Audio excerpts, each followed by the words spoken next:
Welcome back to the Impact Show. This is episode number 33. We're racking them up here lately. Right, Maddie? We are. So we're back in the studio, and the first thing she says is, hold on, like she's not ready. She wasn't ready. So it's okay, though. That's why we don't do this for a living. We just do it for fun. That's good. Yeah. So today we have a special guest. I'm not going to introduce him just yet, though. Right? We have to talk about last week. Right. So what was your takeaway from last week, Maddie? Jeff Rogers is a great guy. Wow. I loved getting to know him. I actually know his wife, Sandra, better than I know Jeff, but now I have a little look into his life. But the biggest thing for me was the writing down the biggest moments in your life where you saw God at work. Yeah, he was talking about when God's been faithful. Right. And so maybe where he had prayed for certain things and then God came through and then documenting that, right? So that way you know and you can remind yourself later on down the road. My takeaway, can I give you my takeaway? Yes. When he started talking about his kids, standing him up and saying, Dad, and like, I don't know if, maybe it was just me. Was it just me? Getting a little, your nose was tingling a little bit? Yeah. So it was good because that's the raw stuff. Yeah. The stuff that really tickles our hearts. Mm-hmm. And so anyway, that was my takeaway. And Jeff's a great guy, like you said. Great. So, all right. Well, we have another great guy with us today. Maddie and I are always fortunate to surround ourselves with good people. Today, I want to introduce our guest, and I'm going to let him talk about himself. It's a cool thing. So, welcome to the show, Brett Mauldin. Yeah. Well, thank you guys for having me. Yeah, man. So I told Jeff earlier, Brett, and I tell the guest, you know, we may have 1,000 people that listen to this thing, or we may have 10,000, but I know there's usually 500 to 1,000 that listen from time to time. Oh, wow. And so, you know, who knows? But Maddie's been getting good back at the shorts. She's getting the shorts back out, and so that creates some momentum.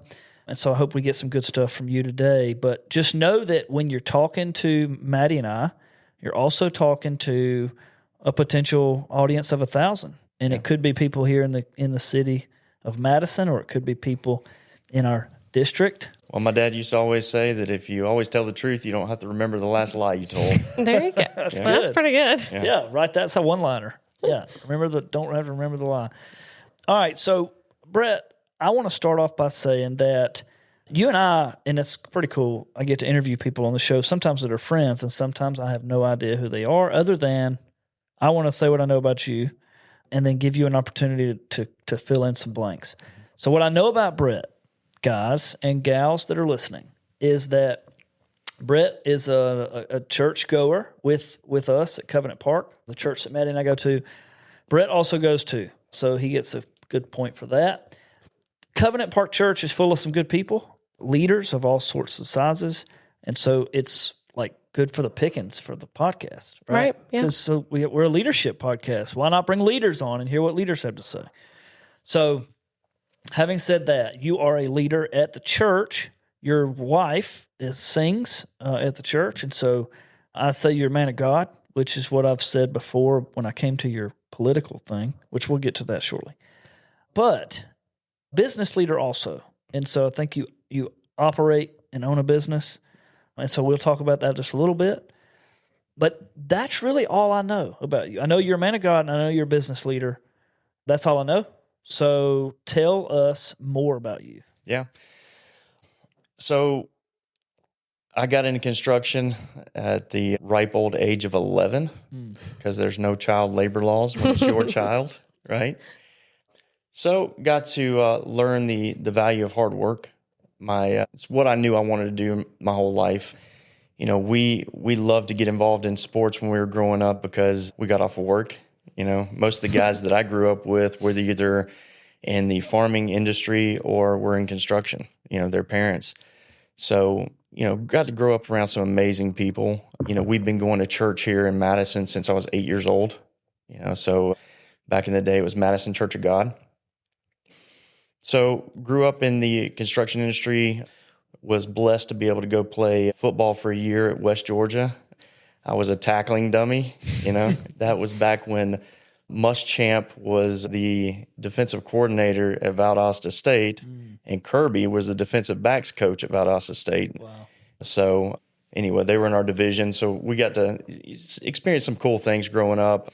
Felt led to go to a small Christian school up near Chattanooga, Lee University. That's where I met my beautiful wife. Played rugby up there for a couple years, and we always joke and say that rugby is when people aren't smart enough to keep helmets on. Oh my gosh. Yeah. So got to learn a lot about being tough in that. So, all said and done, been able to see some amazing things in business, been able to meet some amazing people. We have a granite and countertop business. We do courts and stuff. We do a lot of apartment complexes all over the Southeast and in the eastern portion of the Midwest. We have a cabinet business as well.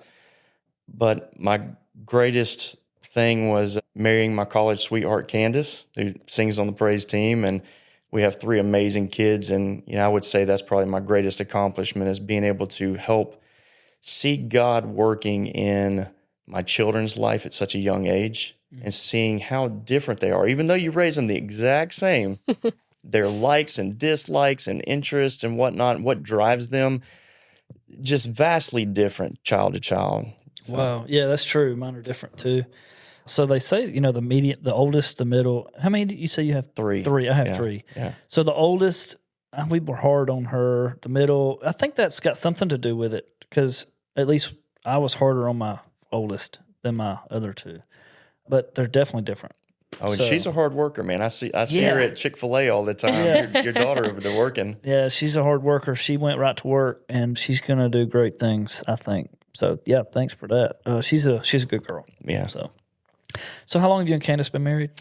We'll be 20 years in January. Wow. Congrats. Yeah, man, that's 20. great. That's- Y'all, what are y'all doing for your 20? Yeah. If well, not, we need to plan something now. That's right. That's right. Note to self. Yeah. We jot You're like, something oh. down. If he learned one thing today, go home and plan something Right. for That's Candace. That's right. That's right. January will be here before you know Yeah, it. I know, You know, right? she's always wanted to go to Greece, and we had an opportunity at one point, but she was 2 weeks too pregnant to go Oh, on this. wow. Yeah, it was a cruise.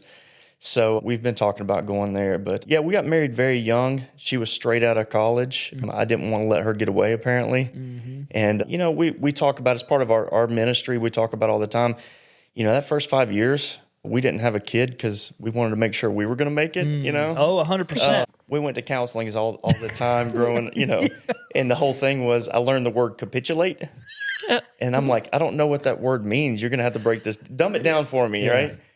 And that means to give up, Okay. You need to make sure to sacrifice what you think is important for the benefit of the others. And when we found that, y'all didn't know y'all were going to get marriage counseling. Sorry, I love yeah, it. I No, love this it. is great. Do we need to lay down on the couch or are we just going to sit there? But, the whole thing is if each person comes in sacrificially, and they're serving the other person and you're growing closer to God, then you're going to grow closer to each other. Yeah, it's interesting. So Andy Stanley taught a series years ago. I've always listened to Andy Stanley, but he taught a little series on that similar thing where 50-50 is not the way it is. It's 100-0, right? Because if you have any expectations of the other based on what you're doing or not doing, then what happens is you let each other down. You fail each other. Yeah. And so you can't have any expectations and you can't have any 50-50. It's 100% of you for her and 100% of her for you. Yeah. And so anyways, yeah, that's interesting that you went there. But yes, we can talk about marriage or we can talk about whatever you want. That's right. This is your time. Okay, so we know you now have a wife and some 3 kids, beautiful kids. Remind me of their ages again. So my son is 14 and my daughters are 11 and 9. 11 and 9. Okay, so about the same age as my kids. Of course, Lila's 16, 13, and 10. Wow. So yeah, we're close. Yeah. Very good. All right. So now the audience now is aware that Brett cabinet shop and granite countertops. That's correct. And so you run the construction company. How many people are employed by said company? Yeah, so W-2 people, we have right around 35, give Wow. or take. And then 1099, we bless around 50 people that'll work with us as we have contract work. Wow, interesting. That's good. we need to talk about that some too at some point, not today, but we'll get together on that. Okay, cool. So that's some families that you're feeding. Yeah. Tell me about the structure of the organization. Yeah, it's been a blessing. I used to struggle thinking that I had to be the smartest person in the room and I had to be the one at the helm and making all the decisions and the whole patent, this, general patent. I may be wrong, but I'll never be in doubt. Right? I love it. But I really started looking at decentralized control and making sure that, the general is not in the field making all the day-to-day decisions. And he's not going to know as well as, the guys doing in the field, right? So we want to focus on how do we empower other people to make the best decisions. If you ever read the book by Blanchard, it's the 1 Minute Manager. I've heard of it. I have not read it. Yeah. Phenomenal book. It's a quick read. I highly recommend it to all my team. But our whole focus is to help them make the best decision. So I was talking to a buddy of mine, and his whole focus is they don't do standard operating procedures, because procedures are you do it this way every single time. He talks about SOGs and standard operating guidelines. Oh. So in the guideline, you have parameters to make the decision, and it's not cut and dry every single time. The guidelines allow you some flexibility in your decision making. Interesting. Right? So we focus on empowering in that way and helping them be able to cultivate their decision making properly and how we would expect it. Because our whole focus is how do we serve other people? And if we serve the people the right way and we do things the right way, then the business is going to come. So it goes back to how I tell my kids, I don't focus on grades with them. I focus on the effort. So the grades are the result, right? The effort is what you're intentionally doing every day to get to the result. And if your effort is strong enough, long enough, the results are going to come. And that's in business, that's in life, that's in relationships, school, whatnot. So that's what we focus on a lot, is how do we focus on the effort? And I teach my team all the time, and it sounds kind of cliche and kind of cheesy. We don't use the word employee and employer. We're all on the same bus. We just have different seats on the bus, right? So if we get enough of the right people on the bus, we can change seats. We can have them do different things, but we're all moving in the same direction. We just have different roles, right? So that's a lot of our focus. I want my team to have ownership. I see your book here, Leadership Strategies and Tactics by Jocko. Extreme ownership is something I'm very big on, right? Whatever portion of that business, of that decision, of whatever you have, take 100% ownership of that role. So we focus on that, like we want to treat our team like they're owners of the task that they've been empowered to do. Wow. So there's a lot of wisdom in what he just said. I know. I'm like writing down the notes of where I can pull things from. No, you're going to pull a lot of stuff from that. Listen, here's the thing, and Nick Saban said it best. What you were just talking about, I read some books by Nick Saban years ago, and he always talked about, I know you're not a Nick Saban fan, okay, but I am. Nick Saban always talked about the effort and what you do regardless of the scoreboard, right? And so the call to action, the plays, the things, you just do your job and you do it 100%. Yeah. And then the scoreboard will reflect that later. Yeah. But don't play off the board. And so what you're saying is very similar. We focus a lot on do the next right thing. Yeah. Right? Just do the next right thing. Right. Well, I don't know what to do. What's the next right thing? How would you want to be treated in this scenario? Yeah. How do you treat a customer? Wow. How do you want to treat a team member?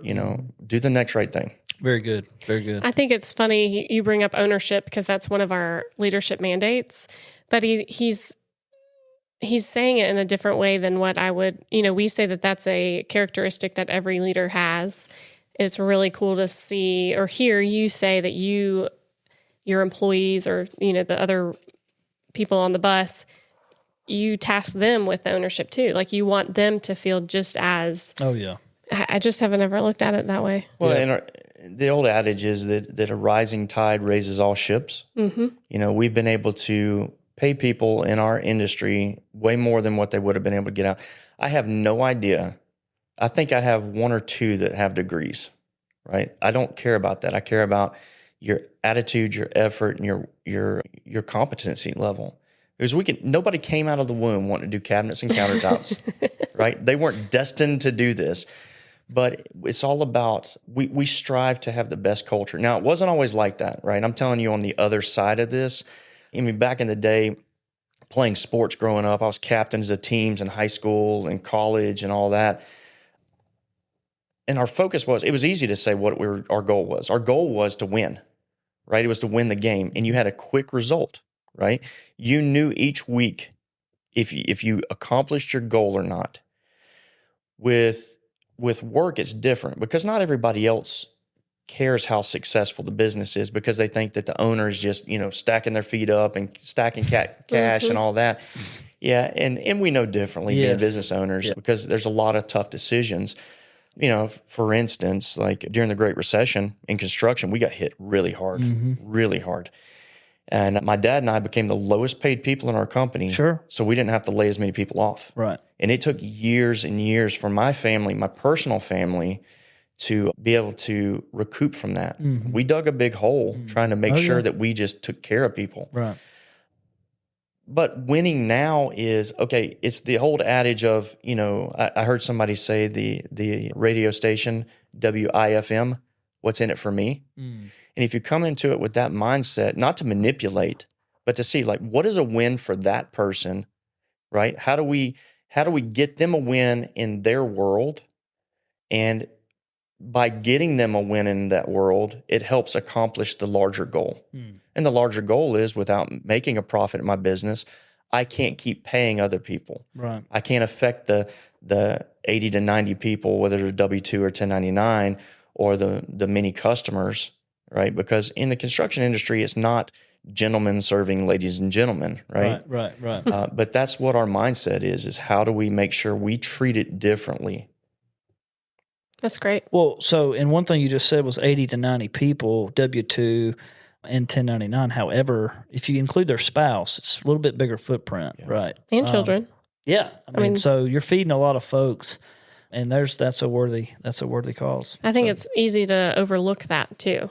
As a 100%. business owner, you may be a business owner, but you might not be a leader. But when you look at each employee as more than just what's standing in front of you, but also who's sitting around their table. Correct. Oh, yeah, absolutely. Well, and like he said earlier, a lot of people think business owners are kicking their feet back, just raking it in, and that's definitely not the case.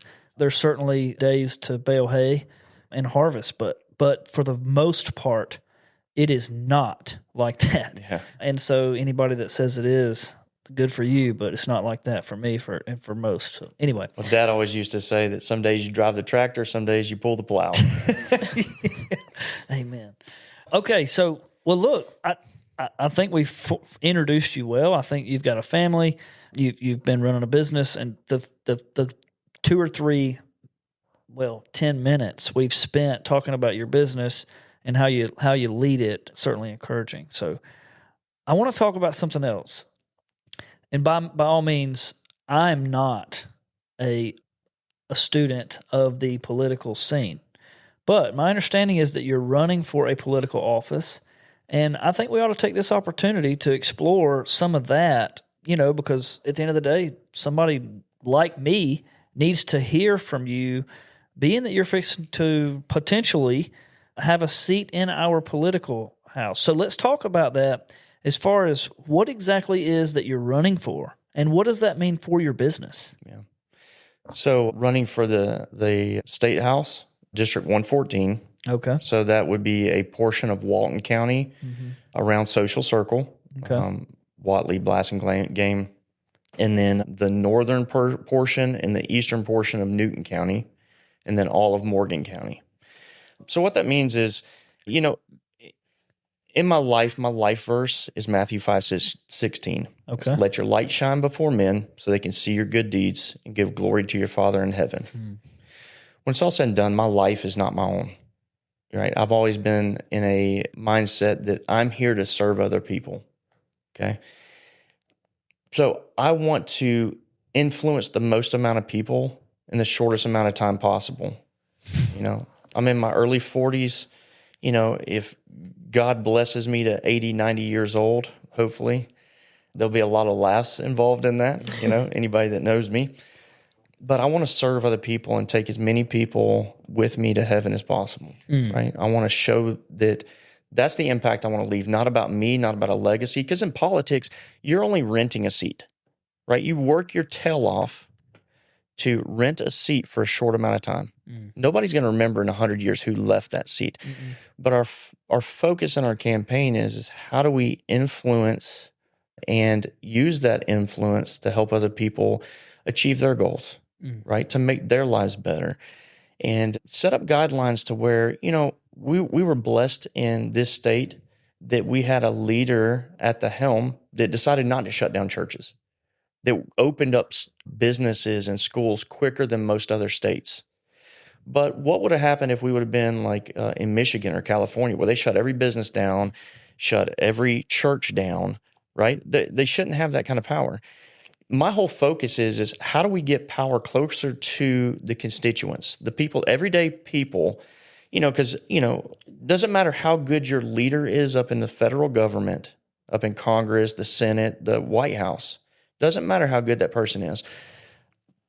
They're further removed away from the people they're serving. 100%. So how do we take power back from the federal government, bring it back to the state, and the state back to the locals, right?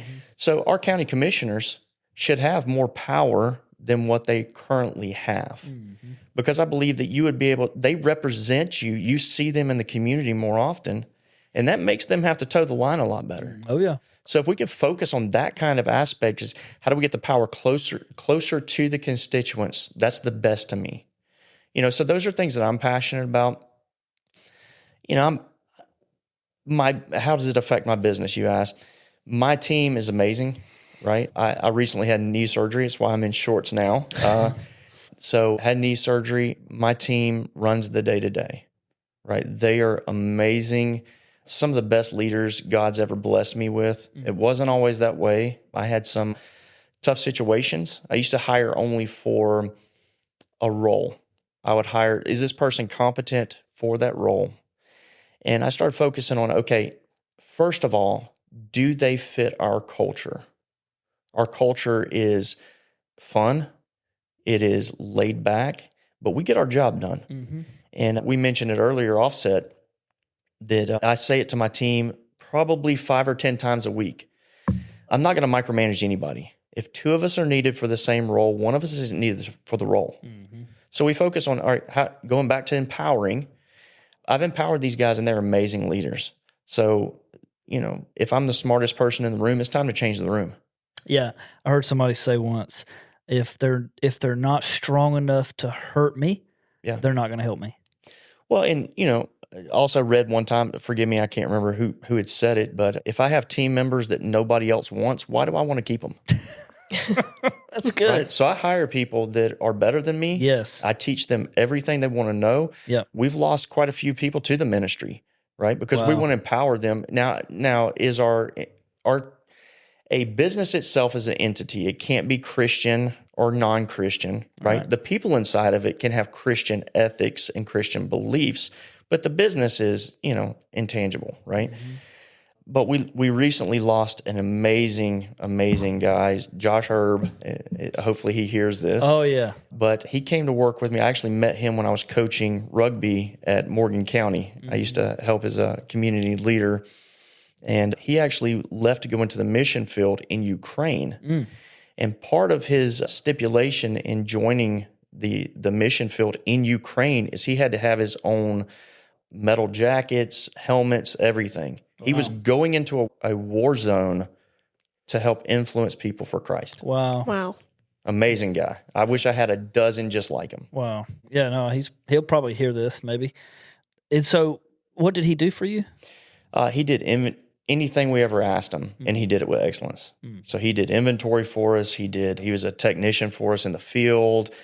Anything we asked him to do, he just did it with excellence. I always tell my team, we strive for excellence with my team. Perfection's unattainable, right? And it will drive you up the wall trying to achieve perfection. But excellence is the bar that we set. Now, me, I expect perfection out of myself. Yeah. And that's the driver. I'm always setting myself up for failure that way. Yeah, absolutely. So, all right. So the company is going to continue to run. How much time does it actually take to hold the seat of state house representative? I guess that's what it actually is. But how much time is that going to take away from you? Yeah. Well, it's set up to be a part-time position, right? Okay. But it's never going to be a part-time position. So you're actually in office from January till April. You have to be done before the Masters per our state legislation. No joke. Really? Yeah. But it's kind of like being a pastor in a way, because when you talk to pastors, everybody would say, well, they only serve on Sundays. That's all they have to do. No. But everybody knows that it's way more than that. It is getting out there, serving, listening to people's needs. How do we solve that, right? So, quite a bit of time. It'll be more than what I do for my current business. But again, the leaders that we have in place are on board with me doing this. And most of my work now is done on the phone and the internet anyway, through emails. So it sets me up to be able to get out and serve. Well, so one thing you just said, most of your work is done on the internet and the phone. Yes and no. Yes, I agree. However, I always go back and say, you were the one that handpicked these leaders and that you had influence with that are now running your business. And so what people don't realize is they think, oh, well, Brett or whoever, not just you, but oh yeah, they're not even doing anything anymore. No. You've empowered, you pick people, you served your time, you've employed them, and now they're doing it for you. And so it's the harvest. Yeah. And so enjoy that. It used to drive me nuts when we would have an amazing person like Josh that left us, and it would, I lose sleep all the time. It's just so stressful. And I asked my dad, I was like, Dad, how do you deal with this stress? He's like, I believe that God had something better for them and that God will have something better for me. So the only thing that keeps me sane is that God's going to provide the next person that's going to take us even further than what that person did. Amen. Hallelujah. And I was like, so your dad, is he's still living? He is. Is he working with the business too? He retired about 8 years ago. Okay. So my dad's story, amazing man, amazing. He doesn't talk much. He's good men don't. Yeah, he's 5'9", 5'10", 160 pounds. Like, I'm way bigger than my dad, right? I still wouldn't mess with him, right? But he worked 19 years for UPS, and the old story was he had bought a piece of property that he wanted to retire one day to down at Lake Oconee. And he said that one Sunday we were up there visiting the property, and I swam up to him and said, I was 7 years old at the time, said, Dad, it's days like this that make it worth never getting to see you. Because he worked night shift. They would send, my dad was an amazing manager. They would send him into problem hubs to get him to turn them around. Right? So he said he didn't talk the whole way back to Atlanta. Next day he turned in his notice. He's like, you know what? I'll figure it out.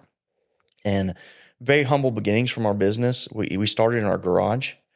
He would order the material from Atlanta from one of his friends and would drive out to Marietta. And long story short, he got to where we were missing him again. So he built our brick and mortar side of it. But yeah, he's an amazing man. Couldn't ask for a better man he's the best man at my wedding. He's my best friend other than my spouse. But just amazing man of God. We actually almost lost him about 3 years ago in a bad wreck, him and my mom. Oh, okay. And it was amazing getting to hear the eulogy that people would come talk to us about. And we got to hear that while my dad was still alive. Oh, wow. That he had served so many people. And I'm really close to my dad. So the fact that I didn't even know some of these stories blew me away. Like my mom, for instance, she went down to when my grandparents were living in Swainsboro, went to a Mother's Day event with my grandmother. And I come to find out with this because while she was in the hospital for 3 months with 26 broken bones, crushed vertebrae, rods in her back, everything, this lady came and brought us this goodie bag and told me and my sister, she's like, you don't know me, but your mom found out that my son, who's severely autistic, loved to receive mail. So every month for the last 5 years, your mom has sent my son a letter in the mail so he had something to open. But those are the stories that I didn't get to relish. I wouldn't have got to relish had we not seen them endure this. And I guarantee you they don't want to have to go through that again. No. But the amount of people that said that they got to see God through that accident because of how my parents responded, they didn't blame anything. They kept a worshipful spirit. I mean, the first thing my mom said while she's just writhing in pain in the hospital bed is, please call Lakeside Baptist Church and tell them I won't be able to help with the kids tomorrow. And we're like, what? Yeah, of course. Yeah. Wow. We got it covered. Yeah. Ugh. That's crazy. So, man, we're going to run this thing for 2 days because, Brett, this is great, man. I appreciate you sharing. I apologize. No, for the stories. going on. No, this the is stories great. are good. I love it. That's what people like, and that's what they want to hear. So let's talk about. All right, so we know what you're running for. We know what you're doing. We know how much time it's going to take. We know it's going to affect your business. Sounds like you've got a plan for all this stuff. What about why did you decide to run? Was it inspired by God? Did somebody ask you? Tell me why. Honestly, I just wanted to be left alone. I just wanted to be left alone. And I kept seeing all these people that were like me, and they just want to be left alone. And God has blessed me with the business and the leaders to be able to step aside and be able to do this, because most of the time, politicians at the state level, because, you get paid in the $20,000 a year range. You can't just do that. And you're not doing it for the money. The reason that they set it up the way they did, and the reason it's a quote-unquote part-time job, is we were meant to serve and go back to our businesses for a short time, not for years and decades and 30, 40 years like you see up in Congress. Right. It really hit me when I was talking to my kids, and I'm having this deep conversation with them, and I'm like, you have to be willing to take a stand, even if you're the only one taking the stand, even if you're standing by yourself. And I was reflecting on that conversation after I put them to bed one night, and I'm like, wow, what a hypocrite you are. Wow. What a hypocrite you are. You're not willing to get away from your comfortable life. You're not willing to, because I'm a serial entrepreneur. Like whenever things start going too smoothly, got to tear it up. Yeah, I got to add something to it, you know. And my team is like, whenever they see me starting to get bored at work, they're like, uh-oh, what are we getting into now, Brett? But, that's what it is. It is literally, we have to set up guardrails to make sure that 10, 15 years down the road, we're not looking back and saying, I wish I would have. Why didn't I? Right? We have to be able to take a stand. There's a Thomas Paine quote, and it says, I don't want war, but if war's going to come, let it be in my time so that my children can live in peace. That's good. And that's my mindset. Like we have to be willing to take a stand now, or our kids are going to be living on their knees for the rest of their life. Wow. No, that's on point. So, that's exactly what I was looking for. There's a meaningful purpose behind your decision to run, and that you just finished it beautifully there. So what does it mean? So we know why, but what does it mean for, what are you trying to change other than you want to make it better for your kids? Is there anything that you're running on that first of all, is there an opponent running against you in the Republican Party? There is, yeah. A longtime Republican. Okay. I won't get into much about that. No. I want people to do their research. Yeah. Opponents anyway. Yeah. I just so there is someone running against you. And do you have some different values than they do? I believe so, but I'm also the mindset that in my business, I don't want salespeople to walk in and tell me why they're the least worst product. 100%. I want to hear why you have the best product. Right. So I will not bash the other person. No. I think that options are always good. If you only have one option, you get what you're left with, right? Yeah. So I focus on what I stand for and what I'm not running against somebody. I'm running for something. Okay. And that for something is to serve other people and in a seat that represents our constituents in a way that they're proud of, and proud to say that's our representative and he speaks for us. Wow, he answered that so good. Really, that was good. So I have a question though. If there's another Republican candidate, do we have to vote we have to vote prior to In the primary. Yeah. So the primary will be in May, and that is in this district, it is a heavily conservative district. So whoever wins the primary usually wins the general. Right. Unless you go around clubbing baby seals, that's always a really bad thing, But Right. but yeah, so May, a lot of people don't turn out as much. Now we do think this is going to be a large turnout this year because we have a governor's race, lieutenant governor's race, a attorney general race. Yep. I mean, there's a lot of big things happening. I agree. And I think that people are starting to wake up and realize that, we had somebody recently with Charlie Kirk that spoke up for, in a kind way. You hear all these things spinning the wrong way and saying that he was this and he was that. But if you go back and you listen to what he actually said, he was one of the kindest people, and he did it in a respectful manner, even if he disagreed with you. Right. But my wife and I, not to, be like, blow things out of proportion. After all that happened, we had to have a serious conversation. Like, do we want to put ourselves in the public spotlight? Because you absolutely are fixing to. Yeah. Because my brother-in-law is a state senator in Tennessee. And while he was running, some of the things that he stood up against, like he had people, they had to have the TBI, the Tennessee Bureau of Investigation, following his wife, who at the time was a vice principal. She's now a principal of a school, and their youngest two children to school because they were getting death threats. Mm-hmm. So, I mean, it is a very strong possibility. So the people that want this for a title or because they want prestige, you're doing it the wrong way. Yeah. Right? If you're going to be a yes man, we don't need more yes men. Right. I tell my team that all the time. If I wanted yes men, I'd get a parrot. Yeah. I want to hear why my idea isn't good. Yeah. Tell me why it's stupid. Yeah. Yeah. And there's always, so you look at it, one of the things he did, so one of the things we're passionate about is I had several friends that have lost their children because of fentanyl overdoses. One was intentional, one was unintentional. And, they made it to where if you cause if somebody dies of fentanyl and they found that you helped traffic that fentanyl, automatic death penalty. Wow. So the fentanyl epidemic in Tennessee, they're finding no fentanyl anywhere. That's going around the state, right? He said the unintended consequences of that is meth is on the rise again. So you're always looking at it from a perspective of, okay, if I do A, what will B be, right? So what will the solution be or the repercussions be?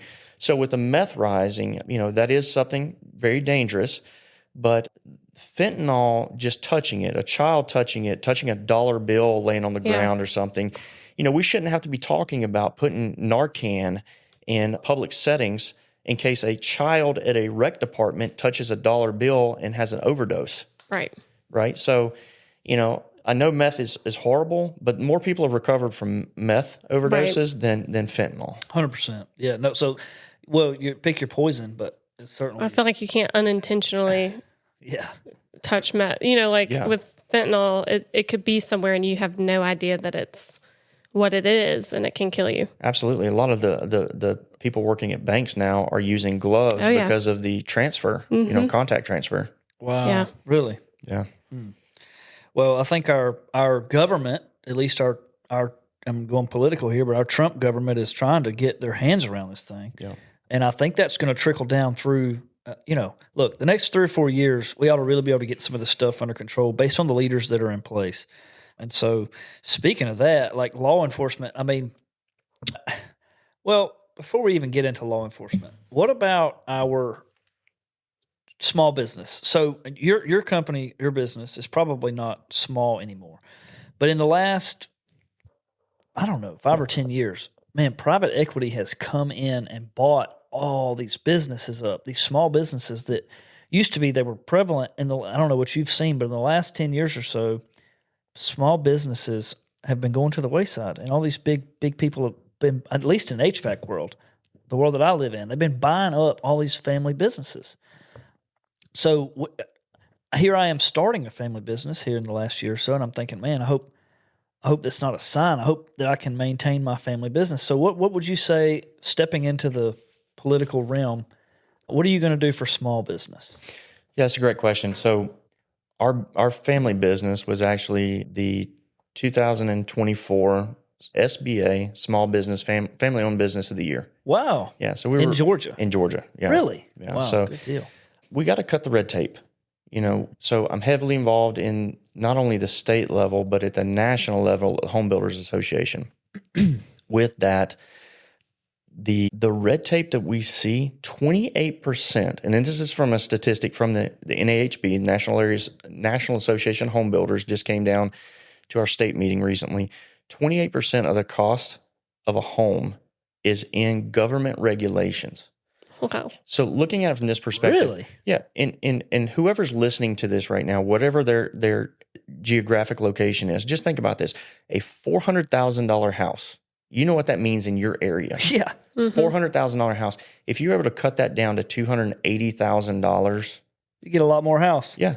And think about what would happen in that. I mean, think about just home ownership. All the people that are living in apartments or living in rentals right now that can't afford a home.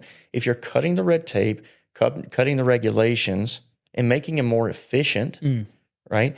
I mean, there needs to be some standards to make sure the house isn't going to cave in, right? Obviously, but do we need all the red tape and all the legislation and all the stuff? To me, for every law that you make, you should get rid of one. Yeah. Yeah. We should have less. We need to get government out of people's lives and out of businesses. I grew up scared to death that if I made one mistake unintentionally on a piece of paper with the government, I was going to go to jail. Why do I think that? Because at the bottom it says, if you make a mistake, you're Right. going to jail. Yeah. Right. Yeah. So there's a distrust in government. I wouldn't say, from my perspective, about police or anything like that, massive respect for, what we see with the Keith Brooks of the world and, Tyler Hooks, phenomenal leadership in our police departments, but, we need to get government out of people's day-to-day lives. Yeah. Yeah, I agree. Yeah, that's interesting. And, we go back to law enforcement there. I love the law enforcement community. Mostly, I always wanted to be a cop. Never did do it, but I always wanted to. I enjoyed it. I did some ride-alongs and so forth. I went to the fire department, did that a little while, and still serve the Morgan County Fire as a volunteer. Don't get to do it as much as I'd like because I am, of course, own a business now and running that. So obviously you support law enforcement. Oh, absolutely. And their ability to make our community safe is so relevant today. And I guess it was 5 years ago. Now it's not so bad, but just 5 years ago, our law enforcement was under siege and attack. And, man, the world was headed into a dark, dark, dark direction. And I think, again, with our Trump administration there now, they're turning that ship around. Law enforcement is back in control. At least that's what I feel. But does anything so when you're representing the state house, what does that have anything to do with law enforcement? And what kind of influence do you have in that regard? Yeah, so it can. So what we do is we write the laws that they enforce, right? So we look at my brother-in-law, for instance, up in Tennessee. One of the things they were battling against is they were trying to have a form of red flag laws. Well, red flag laws are that they can go in there and take your guns and confiscate them for any reasons. Talking to some of the local law enforcement, they said they would never enforce that, right? Mm-hmm. But our whole stance is how do we make sure we make common sense laws that help and assist our public safety, right? And by the right public safety policies, it helps our law enforcement. Like, for instance, talking with Tyler, one of the things they were trying to make it was that one of the laws they had on the dockets was that you could take a digital form of a driver's license instead of a physical driver's license. Well, a driver's license you can take back to the police cruiser and run it there in the safety of your police cruiser at a distance, and you find out this person's a felon, right? Well, if you're taking a digital ID on their phone, you can't take that back there, right? So if you have a scanner or something like that, so you think about it, you have a scanner in one hand and the phone in another, right? If they no pull hand a gun, on your pistol. exactly. Yeah. So it goes back to, like we were saying earlier, is every action has a reaction, right? So when you pass a law, there will be a repercussion, good or bad, that we have to make sure that we're taking into account and thinking through. And why are we not getting our law enforcement involved in those decision making? So go back to my business, right? So using my business practices and common sense, I'm not going to dictate what somebody is going to do without going and consulting them first. Imagine that. Right. I mean, why am I going to tell somebody from behind a desk how to perform their manual labor portion of their job? I'm going to go to them and say, hey, if we did this and this, what would happen? And we may still say, hey, listen, let's try it anyway and see what happens. But at times, you got to have common sense to realize these people are professionals at what they do. I don't care if it's sweeping the floor, installing countertops, or law enforcement.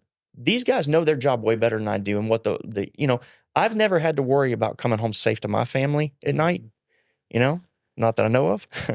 Not yet. Yeah, right. But these guys do, and they're putting more than they're not doing it for the money. No, they're doing it to make the world better. Yep. I mean, that's how I view it, and I hope that each one of them is looking at it that way. That we have to make sure that, okay, you're willing to put your life on the line. That's what you're betting. That's what you're putting up on this whole scenario. The least I can do is have conversation with you to find out what's the best way that we can accomplish that. Well, it makes me think about, we don't even think about the laws that are being put on the table as a general layman, right? As just a resident of this county. Obviously, we're so busy in our world when they're passing laws and they're doing things like that do potentially jeopardize the way that we operate, and we don't even understand it, right? But meanwhile, we'll just go vote, and I'm not speaking just on my behalf, but people will just go vote, and they don't even really know what they're voting for. Yeah. They don't understand it, and they just vote. And so I think it's interesting. I know as I've gotten older, I've wanted to dive off into politics a little more myself, because it is, in fact, a servant role. Yeah. And I've always enjoyed serving. But so what about, it makes me think about some of the things that I know exist out there. It's like I have a friend that's in a fire department, and not naming any names, or any department names, but he's kind of been strapped there because of his retirement, right? His retirement is baked into this county, and he can't go to another department because his retirement will then be modified. Is that something like for law enforcement and firefighters, for first responders altogether, they're and maybe it's all county workers, but where they're tied to a certain county where their retirement sits or whatever, they have to stay there, even if the leadership of that department becomes toxic, they have to stay there and endure that.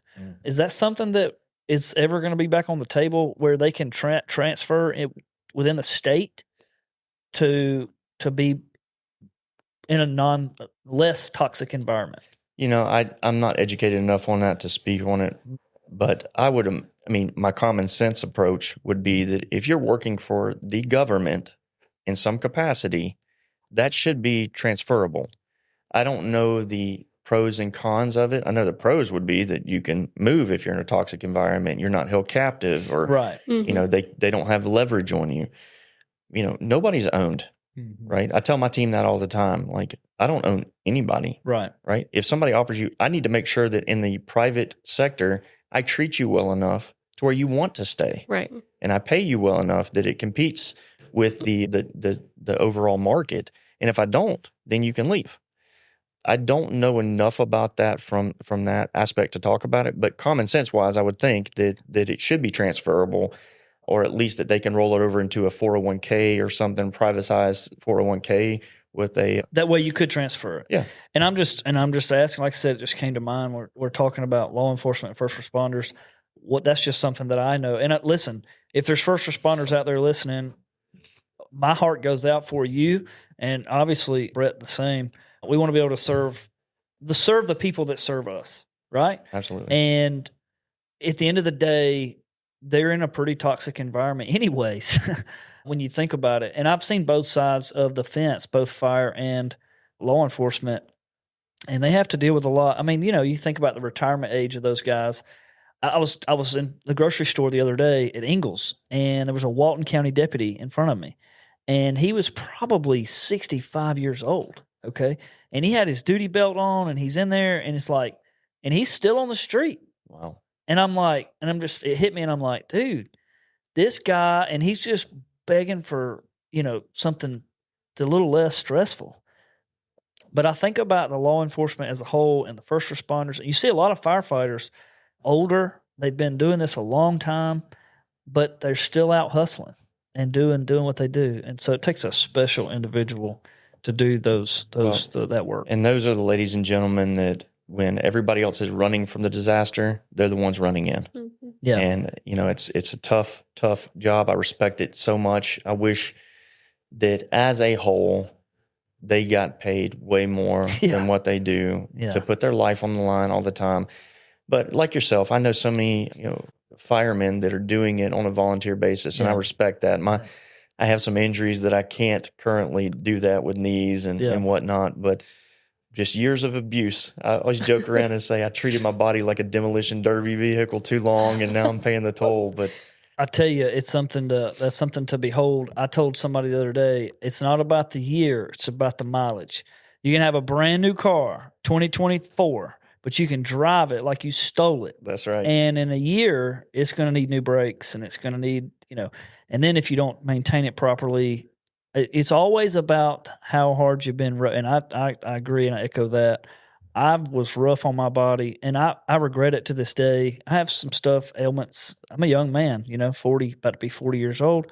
But, yeah, I struggle with taking care of my body. I wish I had known someone, and wish my parents had been like, you need to take care of yourself better. But anyway, so tell me about, we've talked about law enforcement, we talked about firefighters. What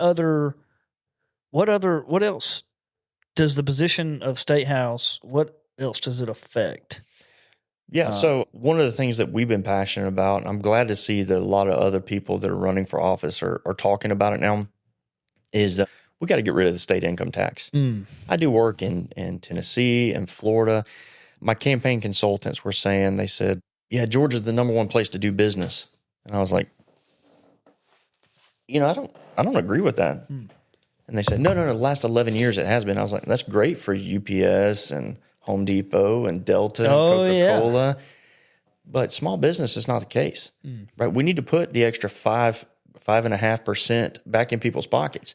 Yeah. You get an extra percentage of your check back, and look at your property tax. Morgan County, we've been blessed that they were able to roll that back some, but not every county is like that. Most of the time, they're going up on it. And some of the other areas in our purview, it's actually gone up. Mm-hmm. And, it's a travesty to me that you see an elderly couple that they can finally have enough money to retire and they have fixed income, but yet their property values keep going up and the property taxes keep going up. So they actually have to sell their houses to pay for the property taxes. Because why? Because the government's kind enough, they'll take it from them. Oh, yeah. And it's a travesty to me. Yeah. And you have these people that go around and they're taking advantage of these elderly and offering them pennies on the dollar for houses so that because they're overwhelmed and stressed out and can't sell their, they don't know how to deal with that stress. And they go around there and they take advantage of those people and they'll buy them before they even get to the courthouse steps. They'll offer them way more than what they would have to pay for on it. They get to keep the difference. But that's the type of person that we don't need anywhere near politics. No. But I would say that, we have to find a way to either severely reduce or put a stay on some of our elderly constituents' property taxes, or they should be able to apply for stays on that. It's a smaller percentage of what our community is and what's going on around us. But we got to find a way to where we can make it better and easier on our elderly population. Yeah. And you look at it biblically. Biblically, we're supposed to take care of the widows, the orphans, the elderly. That's right. And to me, when you have somebody with a fixed income and you keep going up on their property taxes, that's usury to me. Yeah, you can't do it. Their highest, you can argue whether it's an asset or a liability, the house, right? And I understand both sides of it. Mm-hmm. But for many of these elderly people, they're viewing it as their asset. It's the most valuable asset they have. Yeah. And they want to keep it. It's where they raise their kids. It's where they have their grandkids. It's where they have Christmas and Thanksgiving, all the memories. It's their home. Exactly. Yeah. and they're being taken from them because they can't afford to pay the taxes. Wow, that is crazy. And that needs to be addressed. Yeah, absolutely it does. And we need to be voting for that. Absolutely. Somebody that's addressing that, because we're all going to get older and we're all going to be less capable of making money. And so you have a window, and I don't know, that people, I guess it's relative is what people think that window is, but there's a window at which point you can't perform or do anymore with the body that you have, depending on how well you've taken care of it. And you have to be able to still pay the bills. Yeah. And, hey, Social Security and all these things, look, all that stuff has worked for so long. We gotta keep doing what we gotta do, and we gotta keep modifying and changing what we're doing to better serve the people that we serve. Mm-hmm. Absolutely. So I think that's great. Well, man, if for nothing else, I've learned a lot about you today and your leadership, I guess, tactics, and I think those are great. Maddie, do you have anything for him before we get ready to land the plane? I mean, I don't think that I really understood what this position was really. Yeah. I've enjoyed talking with you, but just for everyone out there listening that isn't educated on politics, it's just important, super important to get involved. Don't just go and vote just because everyone else is doing it. Yeah, exactly. And you're right. I think this election is going to be bigger because we do have a governor's race. There'll be some more people at the ballot. So hopefully, man, I wish you well. I really do. I think I want a man of God in that seat, and with all of our seats. We need men of God in all of our political seats, because God wrote what to do, and the values and the wisdom that we should have. And so, look, man, good luck to you. I hope this podcast helps kickstart your campaign events and so forth. And if we can do anything for you here at Impact, let us know, because I want to do that. Well, absolutely. And I want to say this real quick. One of the things that we focused on is, in politics, even your own party will shout you down. Mm-hmm. You don't toe the line, you're going to be in the basement, right? And our whole thing is I had a mentor that used to always say that it's the first one that goes through the wall that gets all the bruises. Mm. So we want to focus on, I want to think that there's enough strong men and women that if somebody's taking a stand, they'll get it behind them at least. Mm-hmm. So we got to have somebody that's willing to be the first one through the wall, right? That's what we feel that we are, is the first one that's willing to be, go through the wall. Because you know what? They can take everything they want from me, including my life, and I still win, right? I get to go to heaven. Mm-hmm. But it was never mine to begin with, right? It was all given to me by God. I've worked for it. He's provided, whatnot. But it's the first one that goes through the wall that gets the bruises. One of the things that we talked about on our campaign kickoff that you attended is that we want this to be a family environment, to where somewhere you feel that proud to bring your kids to help out with, to go meet people, to door knock, to go help put signs out and whatnot, to be able to send out letters and postcards, be able to be proud on Facebook to say, this is one of my friends, right? We want this to be an environment to show kids that you can do political engagement, not only civilly, right, but also with integrity. Mm-hmm. So we will run our campaign with integrity and something that you're going to be proud of, because when it's all said and done, we talked about Matthew 5:16, let your light shine before men so they can see your good deeds and give glory to your Father in heaven. That goes for my political opponent. I want him to see God. Oh, yeah. That goes against anybody that stands on the other side of the aisle of me, or a different stance and different beliefs that I have. I want them to be able to see God.